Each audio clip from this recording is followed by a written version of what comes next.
Hey guys, with the recent patch 1 coming out, craftable items are a big part of the game. So today we're going to be going over all the craftable items, how to obtain them, and the percentage drop for each item. And of course, much more. But this video took quite a while, so if you could please consider subscribing, it'd really mean the world to me. Alright, we're going to be starting off with the skeletons. So these are all of these skeleton drops that you can possibly get for craftable items. These are all the basic items that are only going to have a 5% drop rate, which is very, very high for an item drop. As for these ones are a little bit different, which is a little bit surprising. You would expect the broken skull to be a higher drop rate than the intact skull, but actually it's not. This is a 3.3% drop rate, and as well as the moldy bread and the bone. These are all 3.3%, and the golden tooth is going to be a 2% drop rate. You get all these items from the skeletons in any map, and they are used for a multiple amount of items, including the Falcon of Honor, the Troll's Bane, Demon's Glee, really just about any weapon item that you would want to craft in general. So they are definitely good items that you can keep, and I would definitely recommend trading them or using them. Next up, we have the Mimic drop items. We have both the Mimic Tooth and the Mimic Tongue. It is a 5% chance for a Mimic to spawn, and a 10% chance for a Mimic Tooth, and a 5% chance for a Mimic Tongue. Alright, and next up, we have the Dire Wolf. We have 3 items for the Dire Wolf, including the Wolf's Claw, the Wolf Pelt, and the Wolf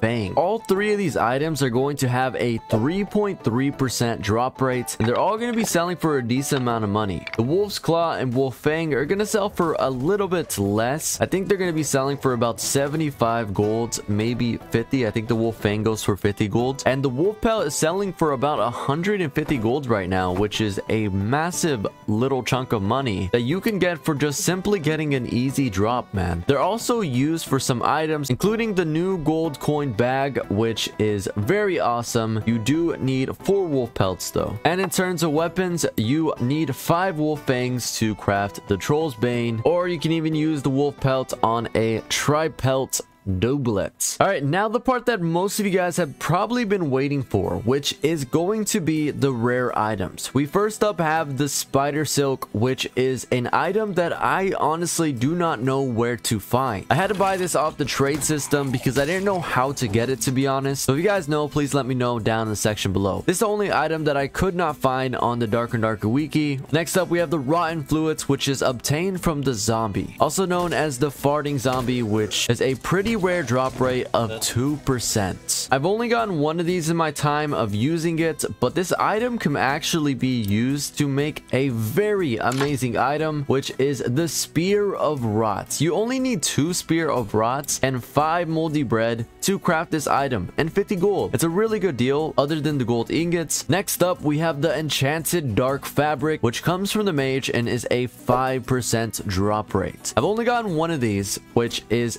a little bit shocking because I do kill quite a bit of mages because I am a cleric and want the drops. So it's a little bit rare, but not too crazy. The Enchanted Dark Fabric can be used to make a multitude of items, including any of the darkness sets, which all use this. This is a complete ripoff. Do not use on this. 2 darkness fabrics is completely overpriced, but it is not a bad drop, and I'd recommend just grinding for it rather than buying it. Next up on the mage as well, we have the Volcanic Ash. This is an epic item which has a less than 1% drop rate of 0.89%. And sadly, currently this item has no use. Next up, we have Captured Mana Flakes, which is going to be dropped from the Wisp in the Runes map. Now, this is our first specific item that drops in a specific map because Wisps are only in the Runes map. So you do have to hop into a duos map and kill a Wisp for a 0.89% drop rate. Now, the Wisp is used for a very specific item, which is the Mana Sphere. You only need 1 and 2 intact skulls and 50 golds and a purple crystal ball, and you can make the Mana Sphere. Next up, we have the Demon's Blood, which is only found in the 2nd floor. Now, this can be in normals or high roller, but I recommend recommend doing it in normals because it is the exact same drop rate of 0.89%. Now you can get this item from both the Centaur and the Demon Berserker. It is also used to craft the Demon's Glee. It is going for about 200 to 300 gold in the trade system right now. Last item we have here is the Token of Honor, which is dropped from the Skeleton Champion. This item can be used to craft the Falcon of Honor. You only need 2 rusty broken swords and the Token of Honor, and you can craft yourself a Falcon of Honor. It is a pretty low drop rate, but it can be found in any map. Now, the items that I did not mention are going to be Dark Matter, which is obtained from the Lich boss. Firefly's Abdomen, which is obtained from the New Ruins Golem boss. Centaur's Horn, which is obtained from the Centaur in Hell. And the Centaur Tail, which is also obtained from the Centaur in Hell. Last but not least, we have the Troll's Pelt, which is obtained from the Troll boss. And the Troll's Club, which is also obtained from the Troll boss. And that is everything you need to know about crafting. If you have any questions, post it down below or join the Discord. Or you can even talk to me live at twitch.com/realbobafish. Oh yeah, and if you subscribe, the darker and darker gods will be in your favor. Good luck out there, gamers, and for now, I'll see you guys in the dungeon.